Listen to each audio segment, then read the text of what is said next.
कि ये पूरा कानून काला कानून है, ये अनकॉन्स्टिट्यूशनल है। गवर्नमेंट ऑफ इंडिया ऐसे रूल्स बनाएगी जिससे वक्फ कमज़ोर होगा। तो इसमें ऐसे कई प्रोविजंस है, सेक्शंस हैं जो वक्फ बोर्ड को ख़त्म कर रहे हैं। लीगल बैटल तो हमारी कंटिन्यू रहेगी, हमारा प्रोटेस्ट भी कंटिन्यू रहेगा। देखिए, सुप्रीम कोर्ट ने इंटरिम रिलीफ दिया। हमारी पार्टी का और all India Muslim personal law board का ये स्टैंड रहा है कि ये पूरा कानून काला कानून है, ये अनकॉन्स्टिट्यूशनल है। इसलिए अनकॉन्स्टिट्यूशनल है ये कि फंडामेंटल राइट्स को वायलेट करता है, चाहे आर्टिकल 14 हो, 15 हो, 25 और 26 और 29 हो। तो ये जो इंटरिम ऑर्डर है, इससे हटकर हम इसको कॉशियसली देखते हैं। क्यों देखते हैं? क्योंकि इसमें करीब 45-48 अमेंडमेंट्स हैं। एक अमेंडमेंट ऐसा है कि अभी जब हम बात कर रहे हैं, लिमिटेशन एक्ट अप्लाई हो रहा है, तो जितने लोग लैंड ग्रैबर्स हैं या एंक्रोचर्स हैं वो मालिक बन रहे हैं। और फिर वक्फ इवैक्यू प्रॉपर्टीज जो है वो ख़ास तौर से देश में पूरी जगह पर और पंजाब हरियाणा में बहुत है, वो अब गवर्नमेंट कस्टोडियन में चले आएंगे, तो वक्फ बोर्ड से हम उसको लूज कर रहे हैं। तीसरा यह है कि सेक्शन 2 में जो ट्रस्ट एक्ट है, जो सुप्रीम कोर्ट ने अपने जजमेंट में कहा था कि वो वक्फ की प्रॉपर्टी है, गवर्नमेंट ने सेक्शन 2 के जरिए पूरे ट्रस्ट को निकाल दिया वक्फ से। और इसका पहला फायदा होगा देश के सबसे बड़े दौलतमंद आदमी को, जिसने खोजा ऑर्फनेज पर अपना घर तामीर किया था, जिसका केस अभी सुप्रीम कोर्ट से है। तो सेक्शन 2 से उसको फायदा होगा। पूरे जो वक्फ जो ट्रस्ट है उसको ट्रस्ट है बोल के वक्फ से निकल जाएंगे। चौथा ये है कि ये 5 साल का प्रोविजन है। कौन तय करेगा कि 5 साल से प्रैक्टिसिंग मुसलमान है? और अगर कोई महिला होगी तो उसका कौन तय करेगा?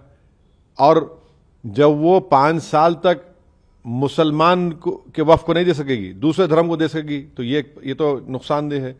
फिर गवर्नमेंट ऑफ इंडिया ऐसे रूल्स बनाएगी जिससे वक्फ कमजोर होगा, वो फेडरलिज्म का भी वायलेशन होगा। कलेक्टर आज भी किसी मुतवल्ली को ऑर्डर दे सकता है कि भैया आप इस तरह का काम करो जो उस मुतवल्ली और उसके वाकिफ के खिलाफ होगा। अगर नहीं सुनेगा तो जेल को जाएगा। तो इसमें ऐसे कई प्रोविजंस है, सेक्शंस हैं जो वक्फ बोर्ड को ख़त्म कर रहे हैं। तो एक लीगल बैटल तो हमारी कंटिन्यू रहेगी, हमारा प्रोटेस्ट भी कंटिन्यू रहेगा। क्योंकि सवाल सिर्फ पूरे लॉ के खिलाफ हम लोग हैं, जो अनकॉन्स्टिट्यूशनल है और ब्लैक लॉ है, जो वक्फ को बचाने के लिए नहीं लाया गया है, जो वक्फ को लूटने के लिए, वक्फ को बर्बाद करने के लिए, छीनने के लिए लाया गया है। माननीय उच्चतम न्यायालय ने यह भी कहा कि ज्यादा पिटिशंस आई हैं उनको कहीं ना कहीं वो एक तरीके से दिखाई देती हैं, एक ही बात पिटिशन में आती है। तो कुछ पिटिशंस को सुनने की बात कही गई है। 5 ठीक है, सुप्रीम कोर्ट ने कहा है 5 पिटिशन सुनी जाएंगी, बहुत अच्छा है। हम तो यही चाहेंगे कि ऑनरेबल सुप्रीम कोर्ट इसको जल्द से जल्द सुने, क्योंकि इसमें ऐसे कई सेक्शंस हैं जिससे वक्फ को ख़त्म किया जा रहा है। और हम उम्मीद करते हैं कि सुप्रीम कोर्ट इस पर सुनवाई करेगा और एक कंटिन्यूस बेसिस पर फ्यूचर में सुनवाई होगी। सर, वक्फ कानून के लागू होने के बाद देखा कि देश के कई हिस्सों में हिंसक प्रदर्शन हुए। पश्चिम बंगाल से ज्यादातर तस्वीरें देखिए, हिंसा जो हो रही है हम उसका कंडेम करते हैं, चाहे वो एक हिंदू धर्म के बाप बेटे का मॉब लिंचिंग हो या फिर एक मुसलमान की पुलिस फायरिंग में मौत हो। मगर सरकार ने यह कानून क्यों लाया? आपने इस तरह का कानून बनाकर भारत के सोशल फैब्रिक को वीक कर दिया। आपने इस तरह का कानून बनाकर भारत की जनता को पैगाम दिया कि हिंदू धर्म के एंडोमेंट बोर्ड, बौद्ध धर्म के, जैन धर्म के, सिखों के गुरुद्वारा प्रबंधक कमेटी के लिए एक कानून होगा और मुसलमानों के लिए अलग कानून होगा। ये आपने किया ना काम, सरकार ने किया काम कि आपने बताया, ये नफरत की मिसाल आपने, डिस्क्रिमिनेशन की मिसाल आपने कायम की है।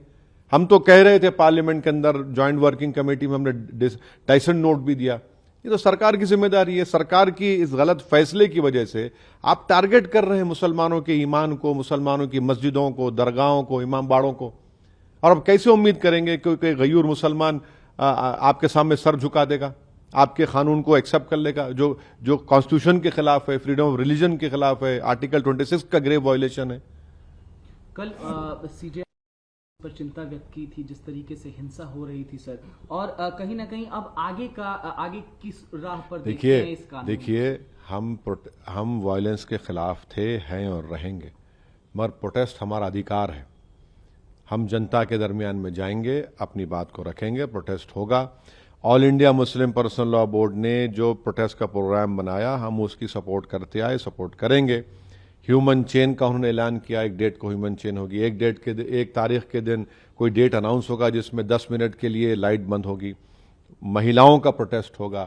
प्रोटेस्ट तो डेमोक्रेसी की रूह है भाई, वरना अगर प्रोटेस्ट नहीं होगा तो फिर डिक्टेटरशिप रह जाएगी, फिर जमहूरियत कहाँ रहेगी, लोकतंत्र कहाँ रहेगा। प्रोटेस्ट पीसफुल होना चाहिए और पीसफुल होगा इंशाल्लाह। आपने कोर्ट का, सुप्रीम कोर्ट के honourable chief justice of India के साथ जो बेंच का ऑर्डर आपने सुन लिया, हमारे काउंसिल निजाम पाशा ने उस बात काउंसिल है कि पेटिशनर की तरफ से काउंसिल है, मेरी फ्रेम में हुआ है।